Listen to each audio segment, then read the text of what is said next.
From WHO 13 Sports, this is the Football Friday Primetime Coach's Corner, powered by Homemakers.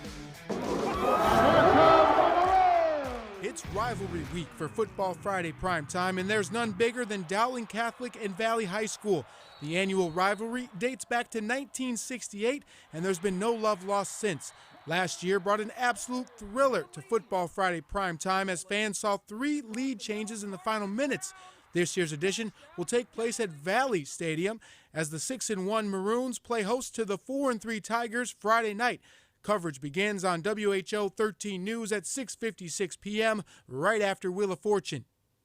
Welcome into Coach's Corner Rivalry Week. Dowling Catholic versus Valley, or Valley Dowling Catholic, whichever way you want to put it. It's going to be a barn burner if it's anything like last year. Joined now with me is head coach of the Tigers, Gary Swenson. Coach Swenson, 6-time state champion, 5 times with Valley, 1 with Spencer. You've been in this rivalry quite a bit.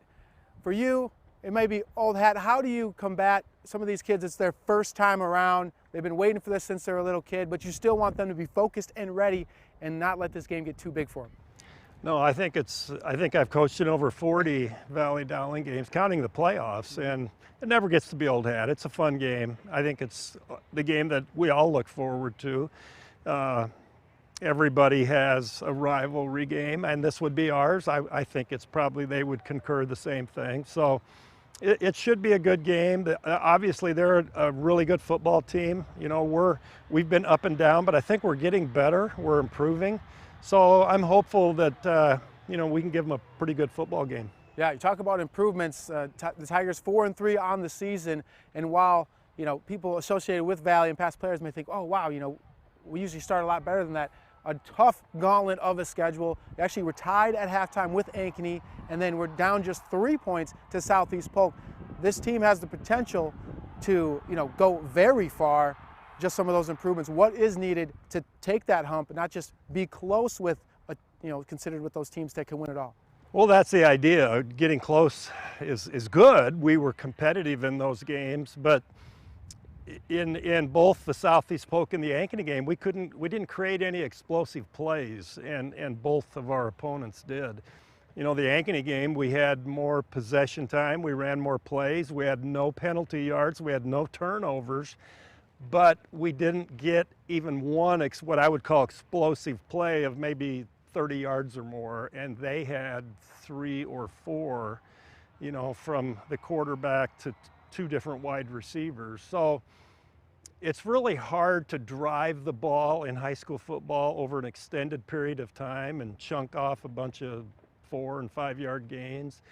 At some point, you're probably going to mistake yourself out of that drive. So it's really helpful if you've got personnel that can create big plays. I think Aiden Price has been our one big play guy, but we need to get him help. And I think that we've got some guys who are improving, and I like where we're at now. We'd rather be, we would rather our record was better, but we've lost to good football teams. So, we play a good schedule every year, and we're looking for that signature win, maybe against somebody that we shouldn't beat. And I think this is probably our last chance to do that. Yeah. How do you pick those teenagers up with those emotional swings? Sometimes in this type of game can feel bigger than they actually are.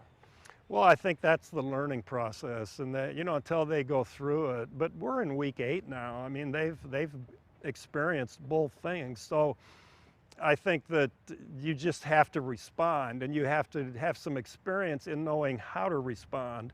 And I think you meet the challenges based on the leadership of your team, from your player leaders and your coaches. How have they prepared you to handle this kind of things? We all try to put our teams in practice scenarios that emulate game situations. But until they get out there on Friday night under the lights, there's really nothing else like that. They just have to get through it. Yeah, and lastly, if you were able to be handed the newspaper, the box score today, what has to go right, whether it be yardage, penalties, for Valley to come out and say, yeah, we must win this game because I see what's on the paper? Well, if we lose a turnover battle, we probably don't have much of a chance to win this game. So that can't happen. I think penalties, we got to keep those to a minimum. Like I said, we didn't have any against Ankeny. That's kind of what kept us in that game, I felt.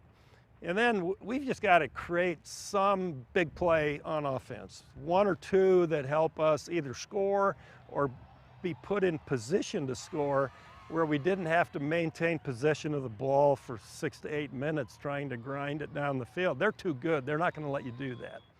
All right, Coach. Thanks a lot for your time. We're bet. looking Thank forward to you. you on Friday. Best of luck. There you have it. Coach Swenson of the Tigers ready for a big showdown against Dowling. Going to take the lack of turnovers and some explosive plays. They have a good one in wide receiver, Aiden Price. Watch out for him on Friday night. When we return, more Coach's Corner. We'll be joined with the head coach of Dowling Catholic, Tom Wilson.